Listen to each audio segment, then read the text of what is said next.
L'alcalde de Tortosa, Ferran Bel, ha fet una valoració molt positiva de la 13a Festa del Renaixement després de tancar la liquidació del pressupost.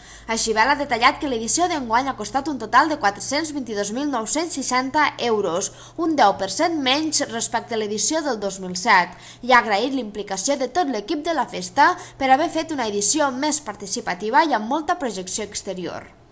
Segons Bel, el fet d'haver reduït la despesa de la festa a 422.960 euros, quan la del 2007 va suposar un cost de 465.300 euros, evidencia que es pot fer una festa millor amb un pressupost més reduït, un èxit que ha atribuït a la millora de la gestió de la despesa, tot recordant que la festa ha estat assumida per primer cop pel Departament de Festes i comptava amb una nova direcció a càrrec de Domingo Tomàs. En aquestes xifres tenim una conclusió claríssima. Primera, se pot fer una gran festa, una festa molt participada, una festa en projecció i una festa inclús amb més assistents que anys anteriors amb un pressupost més reduït. Pressupost que s'adapta una mica als temps.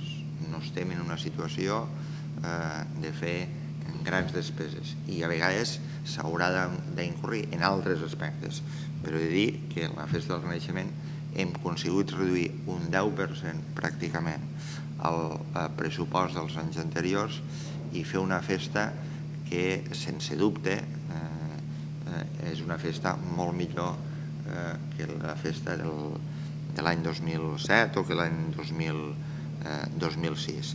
Quant als ingressos, aquest any s'han obtingut 91.800 euros procedents de la venda d'entrades, patrocinis i subvencions respecte als 72.000 euros de l'any 2007. També ha incrementat el nombre d'ingressos per la venda d'entrades als espectacles, passant dels 22.072 euros al 2007 als 35.800 euros del 2008. Tant Bel com el director de la festa han felicitat a tot l'equip de la Festa del Renaixement i a les entitats, associacions de veïns, comerços i grups de cultura popular i tradicional que han participat en la festa.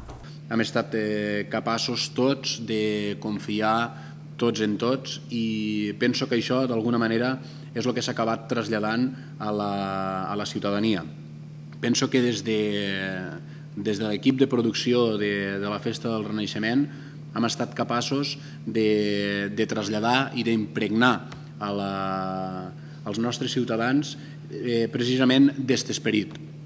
Per aquest fet, penso que s'ha de reconèixer, s'ha d'agrair i s'ha de posar molt bona nota a totes les entitats de cultura popular i tradicional de la ciutat. No és la direcció, no és l'equip de producció, no són les entitats de cultura popular i tradicional. La Festa del Renaixement és molt gran. I és molt gran gràcies també a les entitats esportives, a les entitats veïnals i a les diferents associacions i grups que formen part del teixit associatiu de la ciutat de Tortosa. Els objectius per a l'any que ve, seguir millorant, seguir enfortint aquest fonament de la festa, seguir fent-lo fort, estar preparat per a que sigui la base que aguanta aquesta gran festa del Renaixement. L'alcalde de Tortosa ha avançat que l'edició del 2009 també comptarà amb una sèrie de condicionants fruit de diferents obres al casc antic, però en canvi recuperaran altres espais que enguany no s'han pogut utilitzar, com ara el carrer de la Rosa, la plaça de la Cinta o la plaça de l'Absis. Les avançades de Sant Joan continuaran sent un espai central de la festa, tot i que Bel ha puntualitzat que possiblement el consistori es plantegi alguna actuació a l'espai per fer-ne un major aprofitament.